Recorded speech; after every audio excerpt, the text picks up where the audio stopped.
नहीं, देखो hydrogen of oxygen combine in the ratio of 1/8 by mass to form water. What mass of oxygen gas would be required to react completely with 3 gram of hydrogen gas. देखो ये question दिख रहा है. अब इतना बड़ा क्वेश्चन दिखा तो कुछ नहीं करना हमें. देखो क्या करना है बता रहा हूं आपको.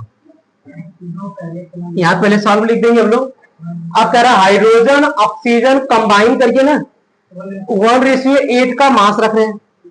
अब कह रहा है कि what mass of oxygen gas would be required to react. मतलब ये देखो फॉर्मूला क्या, हाइड्रोजन हो गया, ऑक्सीजन हो गया, इसके साथ रिएक्ट करके वाटर बनाते हैं. अगर आपको ये रिएक्शन नहीं पड़ा तो कोई बात नहीं, रिएक्शन याद नहीं करना. आगे जब आपको जरूरत पड़ेगी तो मैं आपको रिएक्शन करवा दूंगा. ठीक है.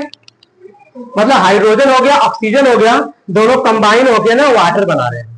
अब यहाँ पे क्या कह रहा है, मास कितना दिया, 1/8 दिया है. तो यहाँ पे देखो लिखोगे आप मास ऑफ ऑक्सीजन.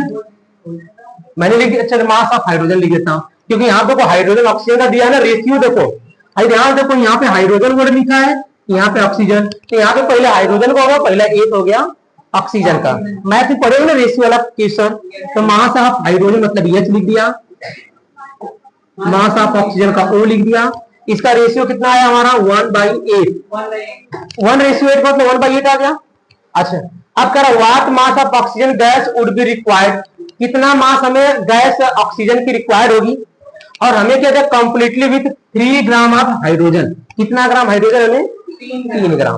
तो जहां पर दिया ना मास ऑफ हाइड्रोजन तो 3 रख दो. क्या रखोगे 3. तो आप देखो यहीं पे मैंने रख दिया 3. दिख रहा है कि नहीं दिख रहा है. मास ऑफ O लिख दिया, O मतलब ऑक्सीजन. अब यहाँ पे 1/8 आ गया. यहाँ पे सॉल्व कर दो. अब क्रॉस मल्टीप्लाई करो ऐसे.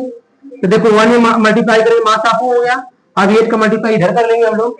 तो यहाँ पे क्या आ जाएगा मास ऑफ O इक्वल 3 × 8 24 ग्राम. कितने ग्राम की रिक्वायर्ड होगी 24 ग्राम. समझ में आ गया. अच्छा ये कौन से बेसिस पे किस लॉ पे था हमारा, लॉ ऑफ कांस्टेंट प्रोपोर्शन या law of conservation of mass. Law of constant proportion ना, जहां पे रेशियो की बात करेगा वहां पे लॉ ऑफ कांस्टेंट प्रोपोर्शन होगा. समझ में आया. अब अभी किसी कुछ डाउट है तो पूछ लो. रेशियो की बात नहीं रहेगा तो दोनों साइड इक्वल इक्वल रहेगा तो रहेगा law of conservation of mass. अच्छा यहाँ पे मतलब इसलिए समझ में आया कि अगर किसी कुछ डाउट है तो खड़े हो जाओ. अगर तुम्हें बस ये लग रहा है ना कि ये अरे ऐसे लिख देंगे mass of H mass of O 1/8 answer आ जाएगा तो अभी अगला दे रहा हूं फिर आ जाएगा. ठीक है. अगर समझ में आ गया तो अगला देखो फिर इसके बाद.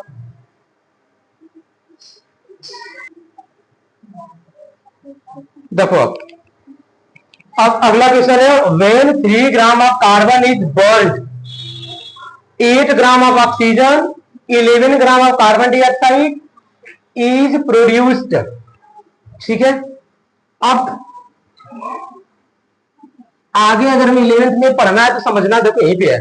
कर 3 ग्राम कार्बन हो गया इन 8 gram of oxygen 11 gram of carbon dioxide is produced. What mass of carbon dioxide will be formed when 3 gram of carbon is burned in 50 gram of oxygen.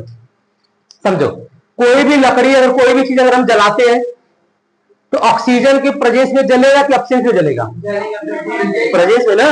तो अब कार्बन हमने लिया, कार्बन अपना होगा कोयला Coke. अब ऑक्सीजन के presence में ऑक्सीजन इसी तरह रिएक्ट होगा. अब इसको हमने इग्निशन टेम्परेचर दे दिया. जब इग्निशन टेम्परेचर दे दिया तो ये हो गया हमें कार्बन डाइऑक्साइड. अच्छा क्लास 8 में पढ़ाया था मैं तुम लोगों को what is the necessary condition of combustion बताया था ना.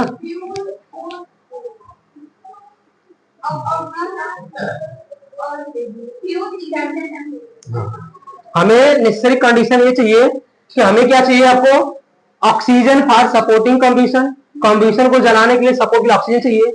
दूसरा हमें क्या चाहिए कम्बिस्टिबल सब्सटेंस चाहिए. ऐसा नहीं कि हम लकड़ी लेके आए भिगा के लाएंगे लो जला लो इसे खूब जलेगा ना, नहीं जलेगा ना. हमें कम्बिस्टिबल सब्सटेंस चाहिए. जैसे अब ऐसा नहीं कि हम लोग पत्थर लेते हो इसे खाना बनाओ जलाते, ऐसा नहीं होगा ना. या भीगा लकड़ी लेके आएंगे तो होगा नहीं. तो ये कम्बिस्टिबल सब्सटेंस चाहिए जलने लायक हो. और दूसरी चीज हाई रिएक्टिव मतलब हाई मोर प्रोड्यूस एनर्जी, जैसे कैलोरीफिक वैल्यू, तो सबसे ज्यादा कैलोरीफिक वैल्यू किसका होता है? एलपीजी का। उसमें दिया था 55,000 था, यही ना, 55,000 किलो किलो जूल पर केजी। समझ में आया? पढ़ाया था ना? तो यहाँ पे नहीं पढ़ाना, देखो अब कार्बन हो गया, ऑक्सीजन के साथ रिएक्ट हुआ, कार्बन डाइऑक्साइड बन गया।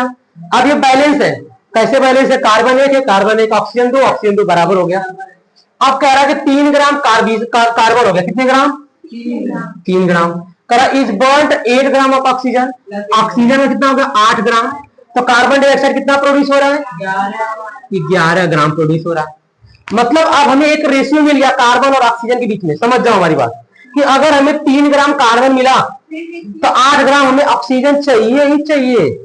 समझ में आई बात हमारी? तब हमें 11 ग्राम कार्बन डाइऑक्साइड मिला। अच्छा, अगर मैंने तुम्हें बोला नहीं, मैं तुम्हें 5 ग्राम कार्बन दे दिया, तो ऑक्सीजन कितनी जरूरत पड़ेगी? अच्छा, ये थोड़ा सा डिफिकल्ट आ गया, हाँ सॉरी, 6 ग्राम लिख दिया। तो अब आ गया ना? तो अभी 3 ग्राम का मतलब है, तुम्हें समझ में दुगना हो रहा है, तो 8 का इधर भी डबल हो जाएगा 16 ग्राम, तो इधर का भी डबल हो जाएगा 22 ग्राम। आगे नहीं आगे 22 ग्राम। तो देखो 3 ग्राम हमने लिया, 8 ग्राम ये लिया, तो 11 ग्राम हो रहा था। 6 ग्राम हमने यहाँ पे लिया, 16 ग्राम, तो 22 ग्राम हो रहा है।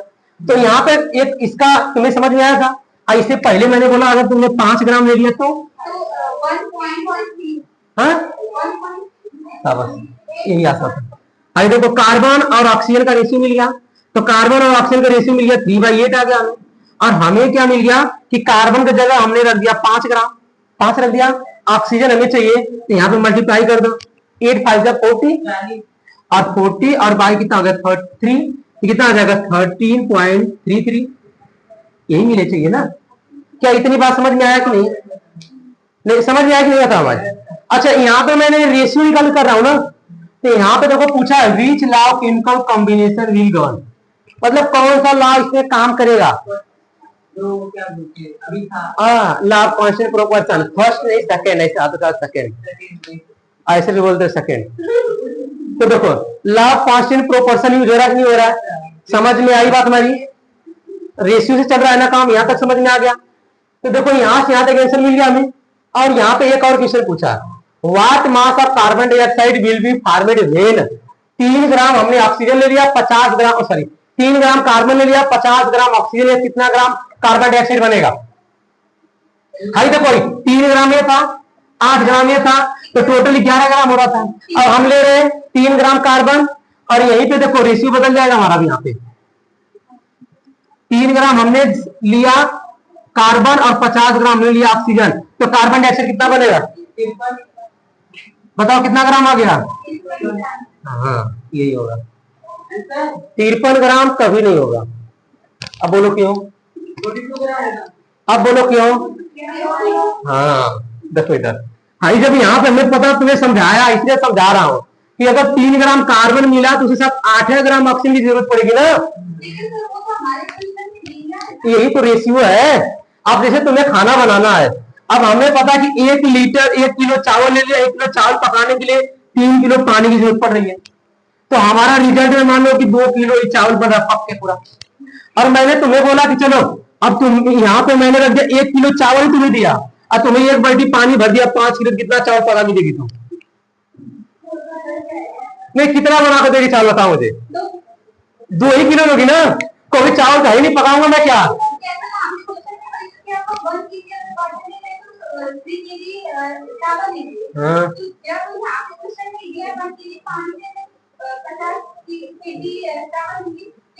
देखो यहाँ पे जैसे वो क्वेश्चन था ना, वो वहां पे था कार्बन और इससे सॉरी इसके बीच में था और इसके बीच में था, पानी और इसके बीच में था। अब यहाँ पे क्या कह रहा है कि क्या बन रहा है? हमें कार्बन डाइऑक्साइड बनाना, हमें ना कार्बन डाइऑक्साइड बनाना, हमें ये तो बनाना नहीं, समझो हमारी बात। तो अब यहाँ पे हमें पता चला, देखो आप ऐसे समझो कि 3 ग्राम 8 ग्राम की जरूरत पड़ेगी। तुमने 3 ग्राम कार्बन ले लिया, 3 ग्राम कार्बन को जला लिया, कितने ग्राम? 8 ग्राम ऑक्सीजन के बाद, तो ये 11 ग्राम यहाँ पे बन गया, 11 ग्राम बन गया। अब इसके बाद कार्बन है ही नहीं, तो जलाओगे क्या? ऑक्सीजन हमारा 42 ग्राम बच गया। जैसे हमारे पास लकड़ी है, एक तुमने बांस दे दिया, अब कहा कि एक बांस देना जितना एनर्जी मिल रही है, अब हमने बांस को उतना ही दिया, बोला कि ऑक्सीजन ले जाओ इतना ज्यादा, क्या करोगे? वो उतना ही प्रोड्यूस करेगा ना। तो ये ओवर कंसेप्ट है क्वेश्चन। और जो तुम कर रहे हो लॉ ऑफ कॉन्स्टेंट प्रोपोर्शन में ना, तो देखो law of constant proportion use हो रहा है, लेकिन यहाँ पे देखो इसके और इसके बीच में पूछता था, पूछ तो रहा ये वाला ना, तो हमें 3 ग्राम की जगह 8 ग्राम लगेगा ना। अगर हमने ये 6 ग्राम रखा तो 16 ग्राम लग रहा है। अगर हमने यहाँ पे समझो, अगर हमने यहाँ पे 8 ग्राम रख दिया तो यहाँ पे देखो सॉरी, अगर हमने 9 रख दिया तो यहाँ कितना आ जाएगा? 24 ग्राम आ जाएगा। ये रेशियो चल रहा है, तो बस हमें क्वेश्चन में भुलवाने के लिए दिया है। हमें यहाँ देखो 3 ग्राम कार्बन है और 50 ग्राम ऑक्सीजन साथ जलेगा, तो 50 ग्राम ऑक्सीजन लगा कहां? हमें तो पहले बहुत 3 ग्राम को जलाने के लिए 8 ग्राम की जरूरत है। तो बाकी जैसे इसमें मान लो कि 10 लोग को बैठने के लिए 3 ब्रेन की जरूरत है, और मैंने बोला ले जाओ 10 ब्रेन, तो क्या करोगे? एक पर एक लोग 100 के बैठ बैठे? नहीं ना, 3 ही ब्रेन पे बैठ जाओगे तुम लोग ना। वही कंसेप्ट है यहाँ पे। अभी कुछ डाउट? अब आंसर लिखो कैसे, समस्या थी है ना। देखो बाकी सबसे ज्यादा इंपॉर्टेंट है समझना, और उससे भी इंपॉर्टेंट लिखना। और कॉपी पेस्ट करेंगे तो आगे तुम लोग देखो कैसे लिखेंगे। ओनली, अगर हमें कई प्रकार से हम लिख सकते हैं, ठीक है। तो यहां पर लिखेंगे 3 gram carbon is burn with 8 gram of oxygen, ठीक है, oxygen. Then formed 11 gram of carbon dioxide, ठीक है। क्वेश्चन ही हो गया। तीन, ये तो कहोगे ये लाइन तो हमें यहाँ पे मिला है, ये लाइन तो कोई एक लिखा नहीं लिखा ऊपर लाइन में कि 3 ग्राम कार्बन को जलाने के लिए 8 ग्राम ऑक्सीजन की जरूरत पड़ती है, जिसमें 11 ग्राम कार्बन डाइऑक्साइड बनता है। ये तो लाइन दिया था हमें। अब यहाँ पे कह रहा है कि 3 ग्राम हमें लेना है, हमें 50 ग्राम दे दिया, ठीक है। फिर भी हमें कितने ग्राम का आंसर रहेगा? 11 ग्राम ही बन रहा है, तो हम बस यही लाइन लिखेंगे, ठीक। अब इसके बाद यहां पर लिख सकते हैं रिमेन ऑक्सीजन। हाँ, अब ऑक्सीजन कितना बच गया? तो 50 माइनस 8, 42 ग्राम बच गया हमारा, ठीक है, 42 ग्राम। अच्छा, अभी कौन सा लॉ था? तो यहां पर हो गया this is so of on law of